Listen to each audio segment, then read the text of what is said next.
ഈ മാറ്റ്കമ്മിന്റെ മറ്റൊരു വീഡിയോയിലേക്ക് എല്ലാവർക്കും സ്വാഗതം. നമ്മൾ ഡിസ്കസ് ചെയ്യാനായിട്ട് പോകുന്ന ഒരു ഡിഗ്രി ലെവൽ എക്സാമിനേഷൻ, അതായത് 38/2024 ക്വസ്റ്റ്യൻ പേപ്പർ കോഡുള്ള എക്സാമിനകത്ത് ക്വാണ്ടിറ്റേറ്റീവ് ആപ്റ്റിറ്റ്യൂഡ് ആൻഡ് റീസണിംഗ് പാർട്ടിൽ നിന്ന് വെച്ച ചോദ്യങ്ങളാണ്. വീഡിയോ യൂസ്ഫുൾ ആകുമെന്ന് വിശ്വസിക്കുന്നു.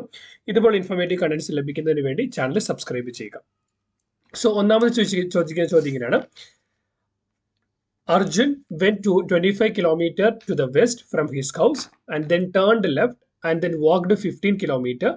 He then turned east and walked 40 kilometers and finally turned left and covered 15 kilometers. How far is he now from his house? അതായത് അർജുൻ ആദ്യം പടിഞ്ഞാറോട്ട് വെസ്റ്റേൺ ഡയറക്ഷനിൽ 25 കിലോമീറ്റർ ട്രാവൽ ചെയ്തു. അവിടെ നിന്ന് ലെഫ്റ്റ് എടുത്തു. സോ ഈ പോയിന്റിന്റെ ലെഫ്റ്റ് എന്ന് പറയുമ്പോൾ താഴോട്ട്, അവിടെ നിന്ന് 15 കിലോമീറ്റർ, അവിടെ നിന്ന് പിന്നെ ഈസ്റ്റേൺ ഡയറക്ഷൻ, ഈസ്റ്റ് എന്ന് പറയുമ്പോൾ ഈ ഡയറക്ഷനിൽ ഈസ്റ്റേൺ ഡയറക്ഷനിൽ 40 കിലോമീറ്റർ ട്രാവൽ ചെയ്തു. സോ ഇത് 40. then ആ എത്തിച്ചേർന്ന പോയിന്റിൽ നിന്ന് ലെഫ്റ്റ് എടുത്ത് 15 കിലോമീറ്റർ, ഓക്കെ. അപ്പൊ ഈ പോയിന്റിലെത്തി. ആദ്യം എന്താണ്, വെസ്റ്റിലേക്ക് 25, അവിടെ നിന്ന് ലെഫ്റ്റ് ടേൺ ചെയ്ത് 15, പിന്നെ ഈസ്റ്റിലേക്ക് 40, അവിടെ നിന്ന് ലെഫ്റ്റ് ടേൺ ചെയ്ത് 15. അങ്ങനെയാണെങ്കിൽ സ്റ്റാർട്ടിംഗ് പോയിന്റ് എത്ര ദൂരെയാണ്? സോ ഈ മുഴുവൻ ലെന്ത് 40 ആണെങ്കിൽ ഇവ തമ്മിലുള്ള ഡിഫറൻസ് എന്ന് പറയുന്നത് 15 കിലോമീറ്റർ വരും. അങ്ങനെയാണെങ്കിൽ സ്റ്റാർട്ടിംഗ് പോയിന്റും എൻഡിംഗ് പോയിന്റുള്ള വ്യത്യാസം എന്ന് പറയുന്നത് ഓപ്ഷൻ ബി 15 കിലോമീറ്റർ ആയിരിക്കും. അടുത്ത ചോദ്യം, find the next time in the alpha numeric sequence. തന്നിരിക്കുന്ന ആൽഫ ന്യൂമറിക് സീക്വൻസിലെ അടുത്ത ടൈം ഇത്. ലെറ്റർ നമ്മൾ നോക്കിയാൽ ഇസഡിൽ നിന്ന് നമ്മൾ ഇസഡ് എടുത്ത, so when you take z you will be getting z to x എന്ന് പറയുമ്പോൾ 2 ലെറ്റർ ബാക്കിലേക്ക്, എക്സിൽ നിന്ന് 2 ലെറ്റർ ബാക്ക് എന്ന് പറയുമ്പോൾ നമുക്ക് എത്ര എടുക്കും? വിയിൽ വരും. വിയിൽ നിന്ന് 2 ലെറ്റർ ബാക്ക് TUV, 2 ടി കിട്ടും. ടിയിൽ നിന്ന് 2 ലെറ്റർ ബാക്ക് ആറിലെത്തും. ആറിൽ നിന്ന് 2 ലെറ്റർ ബാക്ക് പിയിലെത്തും. ഇനി പിയിൽ നിന്ന് 2 ലെറ്റർ ബാക്കിലേക്ക് പോയി നമ്മൾ എവിടെ എത്തും? നമ്മൾ എന്നിലെത്തും. കാരണം MNOP. Okay, clear. ഇവിടെ നേരെ തിരിച്ച് എയിൽ നിന്ന് മുമ്പോട്ടേക്ക് നമ്മൾ എടുക്കുവാണെങ്കിൽ, നമ്മൾ മുമ്പോട്ടേക്ക് നോക്കുവാണെങ്കിൽ എയിൽ നിന്ന് ABCD, 4ാമത്തെ ലെറ്റർ അല്ലെ മൂന്നാമത്തെ ലെറ്ററാണ് ഡി എന്ന് പറയുന്നത്. EFG, അടുത്ത 3ാമത്തെ ലെറ്ററാണ് ജി എന്ന് പറയുന്നത്. അടുത്ത 3ാമത്തെ ലെറ്ററാണ് ജെ എന്ന് പറയുന്നത്. അടുത്ത 3ാമത്തെ ലെറ്ററാണ് എം എന്ന് പറയുന്നത്. അടുത്ത 3ാമത്തെ ലെറ്ററാണ് പി. കഴിഞ്ഞാൽ 3ാമത്തെ PQRS. സോ എൻഡ് എന്ന് പറയുന്നത് എസ് വരും. സ്റ്റാർട്ടിങ് എന്നും എൻഡിങ് എസും ആയിരിക്കും. സോ ബാക്കി എല്ലാ ഓപ്ഷനും നമുക്ക് ഇവിടെ വെട്ടാനായിട്ട് പറ്റും. ഇന്നിടയ്ക്കുള്ള നമ്പർ എങ്ങനെ വരുന്നത് നമ്മൾ നോക്കിയാൽ മതി. സോ നമ്മളിവിടെ നമ്പർ നോക്കുവാണെങ്കിൽ, നമ്മളിപ്പോൾ ഇടയ്ക്ക് വരുന്ന നമ്പർ നോക്കുവാണെങ്കിൽ നമ്പർ ഏതൊക്കെയാ? 1, 2, 6, 21, 88, 445. വല്ലാണ്ടാണ് കൂടി പോകുന്നത്. അപ്പൊ എന്താണ് കണക്ഷൻ എന്ന് നോക്കാം. ഒന്നിനോട് കൂടി 1 into 1 plus 1 എന്ന് പറയുന്നത് 2. 2വിനോട് കൂടി 2 into 2 that is 4. 4 plus 2 6. അങ്ങനെയാണെങ്കിൽ 6നോട് കൂടി 6 into 3 plus 3. 6 3 18, 18 3 21. 21 into 4 എന്ന് പറയുമ്പോൾ 84 plus 4 88. 88 into 5, അപ്പൊ 440 കിട്ടും. പ്ലസ് 5 445. അപ്പൊ അടുത്ത് എന്ത് വരും? 445 into 6 plus 6 equal to 2670 plus 6 2676. So answer എന്ന് പറയുന്നത് ഓപ്ഷൻ എ N2676S എന്ന് പറയുന്നതായിരിക്കും. Next one, the first day of the year other than leap year was a Sunday. അതായത് ജനുവരി 1 എന്ന് പറയുന്നത് ഒരു ഞായറാഴ്ചയാണ്, സൺഡേ ആണ്. Then which was the last day of the year. ആ വർഷത്തെ അവസാനത്തെ ദിവസം. അതായത് നമ്മൾ കണ്ടുപിടിക്കേണ്ടത് ഡിസംബർ 31. നമ്മൾ നോക്കുമ്പോൾ ഒരു വർഷത്തിൽ മുഴുവൻ 365 ദിവസമുണ്ട്. ഒരു വർഷത്തിൽ മുഴുവൻ 365 ദിവസമുണ്ട്. പക്ഷേ ജനുവരി 1 തീയതി തൊട്ട് നമ്മൾ കാൽക്കുലേറ്റ് ചെയ്യുമ്പോൾ ജനുവരി 1 തൊട്ട് ഡിസംബർ 31 വരെ എന്ന് പറയുമ്പോൾ 364 ദിവസങ്ങളാണ് വരുന്നത്. കാരണം എന്താ? 1 ഇയർ കംപ്ലീറ്റ് ആവുന്നില്ല. കാരണം നമ്മൾ സ്റ്റാർട്ട് ചെയ്യുന്നത് വർഷത്തിലെ 1ാമത്തെ ദിവസങ്ങളിൽ. അപ്പൊ നമ്മൾ അങ്ങനെ വരുമ്പോൾ എന്ത് വെച്ചാൽ ഈ 364നെ 7 കൊണ്ട് ഡിവൈഡ് ചെയ്യും. കാരണം 7 ഡേയ്സിലുള്ള ഓരോ വീക്ക് റിപ്പീറ്റഡ് ആവുന്നത്. അപ്പൊ 7 5 35, ശിഷ്ടം 1 14, 7 2 14. അപ്പൊ എന്ത് കിട്ടും? റിമൈൻഡർ 0 ആണ്. റിമൈൻഡർ 0 ആണെങ്കിൽ ആ നമ്മൾ സ്റ്റാർട്ട് ചെയ്ത ഡേ ഏതാണോ അത് തന്നെയായിരിക്കും എൻഡ് ചെയ്യുന്ന ഡേ. അപ്പോൾ ജനുവരി 1 ഞായറാഴ്ചയാണെങ്കിൽ ഡിസംബർ 31 ഞായറാഴ്ച തന്നെയായിരിക്കും. ഓപ്ഷൻ സി ആണ് ഇവിടുത്തെ ആൻസർ ആയിട്ട് വരിക. അടുത്ത ചോദ്യം, P is Q's sister. P എന്ന് പറയുന്നത് ക്യൂവിന്റെ സിസ്റ്റർ ആണ്. P എന്ന് പറയുന്നത് ക്യൂവിന്റെ സിസ്റ്റർ, ക്യൂവിന്റെ സഹോദരിയാണ് P. ഓക്കെ, അപ്പൊ P എന്ന് പറയുന്നത് എന്താണ്? ഒരു ലേഡിയാണെന്ന് നമുക്ക് ഫീമെയിൽ ആണെന്ന് മനസ്സിലായി. ക്യൂവിന്റെ അമ്മയാണ് R. ക്യൂവിന്റെ അമ്മയാണ് ആർ. സോ ആർ എന്ന് പറയുന്ന ക്യൂവിന്റെ അമ്മയാണ്. Okay, then S is R's father. ആറിന്റെ അച്ഛനാണ് യെസ്. ആറിന്റെ അച്ഛനാണ് S. Okay, then T is S mother. T എന്ന് പറയുന്നത് യെസിന്റെ അമ്മയാണ്. യെസിന്റെ അമ്മയാണ് ടി. സോ ടി എന്ന് പറയുന്നത് ഒരു ഫീമെയിൽ ആണ്. നമ്മൾ ഈ മോളിൽ ഇങ്ങനെ ഒരു അപ്പൊ ഇത് കൊടുക്കുന്നത് എന്തിനാന്ന് വെച്ച് കഴിഞ്ഞാൽ ഫീമെയിലിനെ റെക്കഗ്നൈസ് ചെയ്യാൻ വേണ്ടി കൊടുത്തു എന്ന് മാത്രമേ ഉള്ളൂ. ഇവിടെ ചോദിച്ചിരിക്കുന്ന പിയും എസും തമ്മിലുള്ള ബന്ധം. How P is related to S.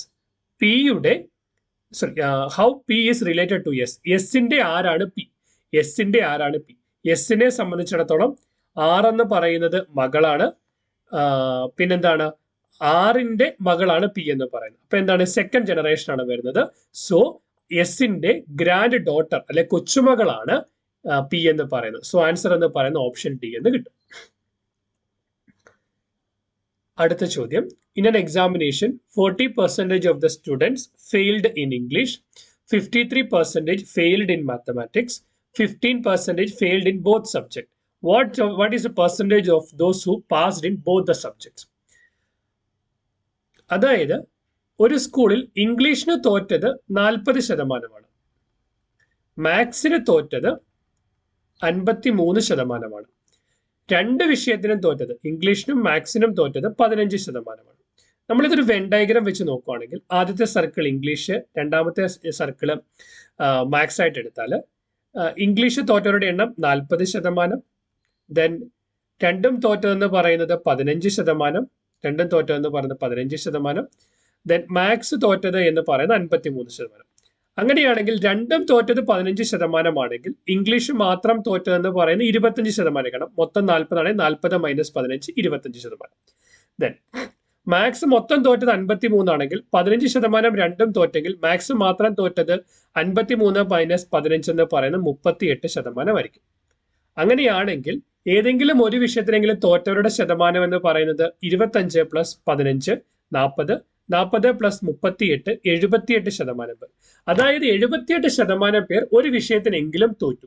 മൊത്തം എത്ര ശതമാനമാണ്? 100%. അപ്പൊ എല്ലാ വിഷയത്തിനും തോറ്റത് എത്ര പേരുണ്ട്? 100 - 78 22. ഓപ്ഷൻ ഡി ആയിരിക്കും അവിടുത്തെ ആൻസർ എന്ന് പറയുന്നത്. ക്ലിയർ? അടുത്ത ചോദ്യം, if red is equal to 12 and blue is equal to 20, violet is equal to 42, what is the code for magenta? റെഡിൽ എത്ര അക്ഷരമുണ്ട്? 3 അക്ഷരം. 3നെ നമ്മൾ 4 കൊണ്ട് ഗുണിച്ചാൽ 12 കിട്ടും. ബ്ലൂവിൽ എത്ര ലെറ്റർ ഉണ്ട്? 4. 4നെ 5 കൊണ്ട് ഗുണിച്ചാൽ നമുക്ക് 20 കിട്ടും. വയലറ്റിൽ എത്ര ലെറ്റർ ഉണ്ട്? 6. 6നെ അടുത്ത ലെറ്റർ ആയിട്ടുള്ള 7 കൊണ്ട് മൾട്ടിപ്ലൈ, അടുത്ത നമ്പറുടെ 7 കൊണ്ട് 7 42. മജന്തയിൽ 3 3 3 6 7 ലെറ്റർ ഉണ്ട്, 7 ലെറ്റേഴ്സ് ഉണ്ട്. 7ന്റെ കൂടെ അടുത്ത നമ്പർ എന്ന് പറയുമ്പോൾ 8, 8 7 56. സോ മജന്തയുടെ കോഡ് എന്ന് പറയുന്നത് 56. ഓപ്ഷൻ സി ആയിരിക്കും. Next one, what is the angle between hour hand and minute hand at 6:40? അതായത് മണിക്കൂർ സൂചിയും മിനിറ്റ് സൂചിയും തമ്മിലുള്ള ആംഗിളാണ് കണ്ടുപിടിക്കാൻ പറഞ്ഞിരിക്കുന്നത്. അതിനൊരു ഇക്വേഷൻ ഉണ്ട്, തീറ്റ = modulus of 11/2 m - 30 × h. M എന്ന് പറയുന്ന മിനിറ്റ് ഹാൻഡിൽ എത്ര കാണിക്കുന്നു, എച്ച് എന്ന് പറയുന്ന അവർ ഹാൻഡിൽ എത്ര കാണിക്കുന്നു. സോ ഇത് നമുക്ക് എങ്ങനെ എഴുതാം? മോഡുലസ് ഓഫ് 11/2 × മിനിറ്റ് ഹാൻഡിൽ എത്രയാണ്? 40 മൈനസ് അവർ ഹാൻഡിൽ 30 × h. h എന്ന് പറയുന്നത് 6. കറക്റ്റാ? 6 40 എന്ന് സബ്സ്റ്റിറ്റ്യൂട്ട് ചെയ്തു. ഡിവൈഡ് ചെയ്യുമ്പം 40നെ 20നെയും കൂടെ വെട്ടിക്കഴിഞ്ഞ് 40നെ 2 കൂടെ വെട്ടി നമുക്ക് 20 കിട്ടി. സോ 11 × 20. അപ്പൊ നമുക്ക് എന്ത് കിട്ടി? 11 × 20 എന്ന് പറയുമ്പോൾ 220 മൈനസ് 30 × 6 എന്ന് പറയുമ്പോൾ 180. കറക്റ്റാ? 220 നിന്ന് 180 കുറച്ചാൽ 40 ഡിഗ്രി എന്ന് കിട്ടും. സോ ആൻസർ എന്ന് പറയുന്നത് ഓപ്ഷൻ എ 40 ഡിഗ്രി ആയിരിക്കും. അടുത്ത ചോദ്യം, A watch which is set correct time at 5 AM gains 2 minutes in every 3 minutes. What is the actual time when the watch shows 10:20 AM on the same day? അതായത് നമ്മൾ 5 AM ഒരു watch സെറ്റാക്കി വെച്ചു. ഈ watch ഓരോ 30 minute കഴിയുമ്പോഴും 2 minute വീതം gain ചെയ്യും. അതിന്റെ അർത്ഥം സമയം 5:30 ആകുമ്പോൾ വാച്ച് കാണിക്കാൻ പോകുന്നത് 5:32 ആയിരിക്കും. ക്ലിയറാ? അങ്ങനെയാണെങ്കിൽ സമയം 6 മണിയാകുമ്പോൾ വാച്ച് കാണിക്കാൻ പറ്റുന്നത് എത്രയാണ്? 6:04 ആയിരിക്കും വാച്ച് കാണിക്കാൻ പോകുന്നത്. അപ്പം എന്ത് മനസ്സിലായി? ഓരോ 1 മണിക്കൂറിലും 4 മിനിറ്റ് വീതം ഗെയിൻ ചെയ്യും. അങ്ങനെയാണെങ്കിൽ ആക്ച്വലി 7 മണിയാകുമ്പോൾ വാച്ച് 6:08 കാണിക്കും. 8 മണിയാകുമ്പോൾ വാച്ച് 8:12 കാണിക്കും. 9 മണിയാകുമ്പോൾ വാച്ച് 9:16 കാണിക്കും. 10 മണിയാകുമ്പോൾ വാച്ച് 10:20 കാണിക്കും. സോ 10:20 വാച്ച് കാണിക്കുമ്പോൾ എക്സാക്ട് സമയം എന്ന് പറയുന്നത് 10 മണിയായിരിക്കും. സോ ഓപ്ഷൻ സി ആണ് ഇവിടുത്തെ ആൻസർ എന്ന് പറയുന്നത്. അടുത്ത ചോദ്യം, the average of 6 consecutive even numbers is 25. What is the difference between the largest and the smallest of the number? അതായത് 6 കോൺസിക്യൂട്ടീവ് ഈവൻ നമ്പറുകൾ. അപ്പൊ ആദ്യത്തെ ഏറ്റവും ചെറുത് എക്സ് ആണെങ്കിൽ അടുത്തതെന്ന് പറയുന്നത് x+2 വരും, അടുത്തതെന്ന് പറയുന്നത് x+4 വരും, അടുത്തതെന്ന് പറയുന്നത് x+6 വരും, അടുത്തതെന്ന് പറയുന്നത് x+8 വരും, അടുത്തതെന്ന് പറയുന്നത് x+10 വരും. അപ്പൊ നമുക്ക് എത്ര 6 നമ്പറായി. 6 നമ്പറിന്റെ ആവറേജ് ഡിവൈഡ് ബൈ 6 എന്ന് പറയുന്നത് 25 ആണ് തന്നിട്ടുണ്ട്. അങ്ങനെയാണെങ്കിൽ നമുക്ക് ഇപ്പുറത്തോടെ അടുത്ത് എന്ത് കിട്ടും? 25 × 6 180 ഈക്വൽ ടു എത്ര എക്സ് ഉണ്ട്?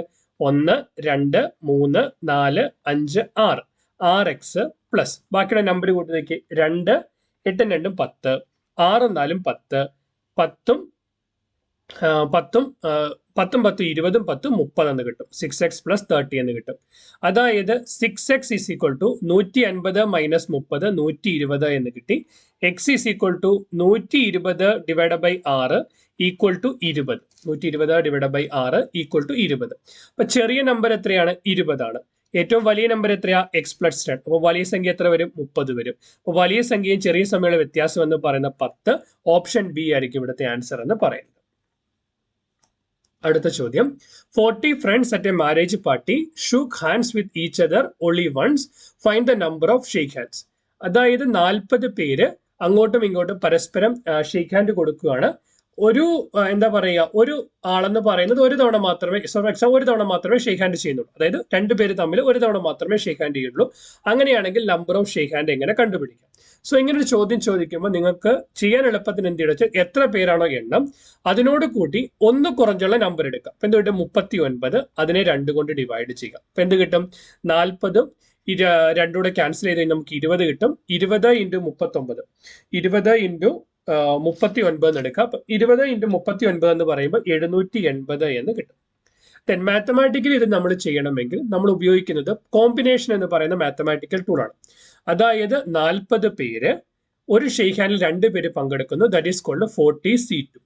ഈ NC2 എന്ന് പറഞ്ഞാൽ n factorial divided by NCR എന്ന് പറഞ്ഞാൽ n factorial divided by r factorial into n - r factorial.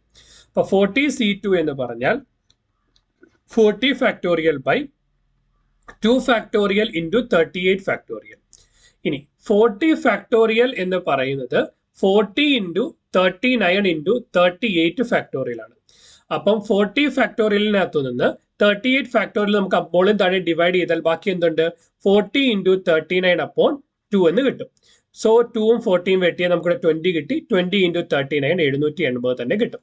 So നമുക്ക് എന്താണ് കോമ്പിനേഷൻ എന്ന് പറയുന്ന മാത്തമാറ്റിക്കൽ പ്രിൻസിപ്പിൾ ഉപയോഗിച്ചുകൊണ്ടും ഈ ഉത്തരം കണ്ടുപിടിക്കാനായിട്ട് പറ്റും. സോ ആൻസർ എന്ന് പറയുന്നത് ഓപ്ഷൻ ഡി ആയിരിക്കും. അടുത്ത ഓക്കെ. സോ നമ്മൾ ആ ക്വസ്റ്റ്യൻ പേപ്പറിനകത്തുള്ള 10 ചോദ്യങ്ങൾ ഡിസ്കസ് ചെയ്ത് കഴിഞ്ഞു. വീഡിയോ യൂസ്ഫുൾ ആകുമെന്ന് വിശ്വസിക്കുന്നു. ബാക്കിയുള്ള 10 ചോദ്യങ്ങൾ മറ്റൊരു വീഡിയോ നമ്മൾ അപ്ലോഡ് ചെയ്യുന്നതാവും.